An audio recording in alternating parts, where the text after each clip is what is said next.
world tax. We do know that as administrations vary, they place different values in terms of what money goes to what program. And we do have reasonable ways of measuring the effectiveness of those programs by looking at rates of poverty, rates of hunger, and even domestically, what's true recently about, given our tax input, about rates of domestic poverty and hunger. They're high, and they're getting higher. So what it looks like is you can give somebody tax money, but if they're very bad at distributing that tax money in order to address these inequities, in fact, what you see is that there's lots of people getting a lot of tax benefits. But who are they? They're already rich. They don't need any more stuff. But the people who are most in need, what's happened to a lot of those programs? They're cut.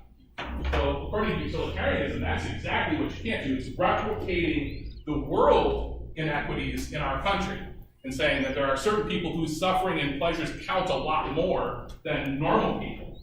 And that's exactly the wrong way to go. What we want to have is, again, some sense in which if everybody has a right to some due quality of life, everybody has a right to life maybe as well, then we ought to be making sure that we're being fair about those distributions. And that requires, again, spreading those resources around. In particular, we know that there's a sort of principle called diminishing marginal utility. So how much is a dollar worth to a person who has $4 billion? Almost nothing. How much is a dollar worth to a person who has no money? A lot. So the most effective ways to spread your resources around to bring people up to some reasonable level of quality of wealth is, who should we give the first resources to? Those who are most in need, because it makes a bigger difference. It contributes more to the increase of utility than it does to give that same packet of resources to someone who has a lot of stuff. Person has 10 pizzas, what good does it do to them to give them another pizza? Person has no pizza, what good does it give them pizza? Well, a lot. Because we know that people who have lots of stuff don't have as high need for those things.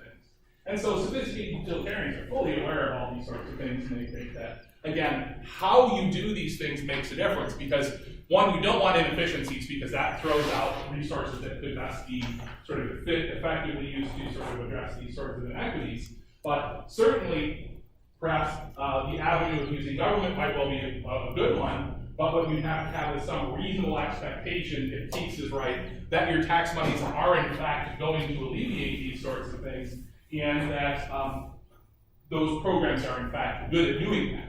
Now, again, those are open questions, and nobody thinks that necessarily addressing poverty and hunger are bad things by government resources. That's good. But again, as we've recently seen, Michelle Obama, for example, was very very sort of supportive of this kind of thing, and was importantly supportive of morning meal programs for children in poverty, so they would actually have some food in their stomach while you go to school. And that was shown to be a very effective program.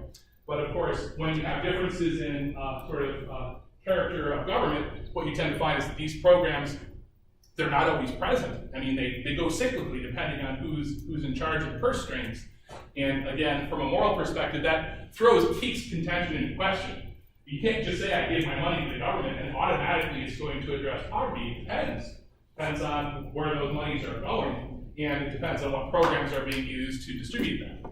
So again, Keats' response to Singer is widely regarded as sort of a way of trying to sort of dodge your moral responsibility. But it's worth sort of supposing that Keats' views basically defends the core moral basic argument that we just gave. He said, well, look, if you gave more, that's up to you, but you're already giving enough. You're already doing that. If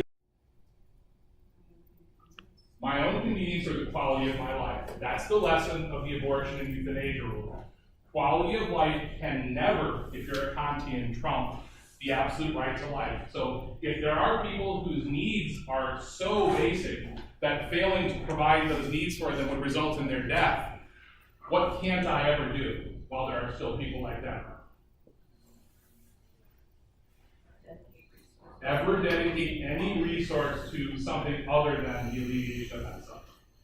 So both of these theories tell us you have a serious, enduring, and extremely time-sensitive obligation to prevent the deaths of other people, because they're right. What's your to do it when you feel like it. So what you're saying is my convenience at giving to charity is more important. I don't want my time to be implicated here, is more important than what? Someone else's life. Now, this is a case where we see sort of the graphic kind of outcome of looking at these sort of issues from a real moral perspective, not cherry picking what we like and what we don't like, because sometimes what we learn is not nice about the way we behave. But there are good theoretical reasons for this. So by systematic and consistent sort of application, really, you can't say that you think everybody has a right to life and that entails obligations on our behalf, but say, well, it's important in the abortion case, but not in the case of world poverty. So that it's important to save fetuses who have a right to life, but it's not important to save the lives of actual children who live in third world countries. That's inconsistent. If everybody has a right to life, that right to life doesn't change across issues. It's the same right to life. It's always there. And again, that just has a sort of absolute ironclad kind of character to it. Same thing is true. You can't argue that everybody has an absolute inviolable right to life and say it's okay to use it. Obligations to maintain quality of life for ourselves and for others. It's not just egoism, where I get to say I count and you don't. We know that's wrong. Those kind of perspectives are bad. They're failures to understand the moral value of other beings. So again, what we learn here is that it's very easy now for people, if you're sensitive to the sort of character of these theories, to see that there are good answers to moral problems. They're not always happy answers to moral problems, and that's just too bad, tough luck. We don't like to hear sometimes that we do things that are egregious wrongs, but there are things that we can do to change things, and that's the sort of hoped outcome, is not to actually have good reasons to adopt positions about these issues. And then hopefully what we do is we learn to get ourselves to act on it. That's ultimately, if you remember, the real sort of upshot of doing moral theory in a way which really has some possibility of altering conditions for the better. The idea is to know what's right and then to sort of act on it. So we'll finish up there. And so on Tuesday, we're going to do a review. And we'll also have our extra credit for the exam you'll get back now, but then in advance of exam 3, which will be on Thursday, I'll give you an extra credit which covers this material. So again, you'll bank those points before the exam, but that's just the nature of the beast with our exam being on the last day. I will put up the review for Unit 3 this evening. Again, I think all the other stuff is principally up except the pottery. Yeah, that needs to be posted. I have the 2 articles. I have this problem. I can't use each all of them. I can't for some weird reason. Also, that the final schedule is finally been posted, so I'll put a note to feed about that as well about the final. What you're going to want to do, though, in the course of these last few days now, is to kind of get in a position to make an assessment about whether you're going to take the final or not.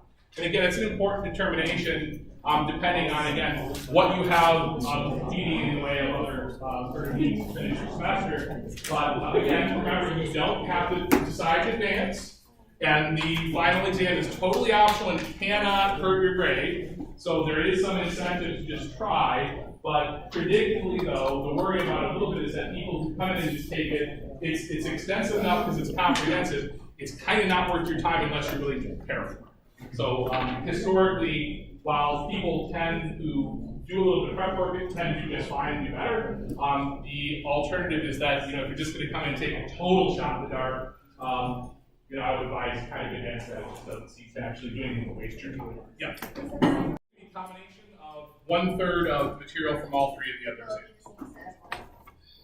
Yeah, pretty principally, right? This exam we're going to have on Thursday is a little bit different. Again, because we've done the decision procedures here and talked about the rules, so you're not going to get some hokey faked up, little case to do. It's going to be talking about what is the Kantian and sophisticated utilitarian perspectives on these issues, who says what, that kind of stuff, and the basic principles. So, we talked about this a little last class. This exam coming up is a little bit different.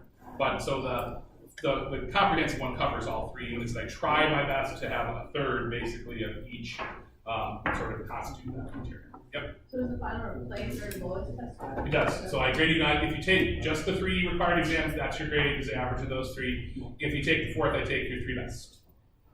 And the only sort of little bit of a qualification there is that there's no extra credit for the final. So that, again, you can't count on having an opportunity to beef it up. And so again, you need to kind of think about if I'm going to take it, am I going to study to the point where it will sort of improve on one of my previous scores? So some people know that for sure, having done poorly on one. So if you're a fence sitter, that's the real tough one where you kind of see where you're kind of between grades. It's like, well, do I really have the time and the mental discipline to actually make it worth my while? So if you do worse on the final, would you just drop the final then? Or Yep.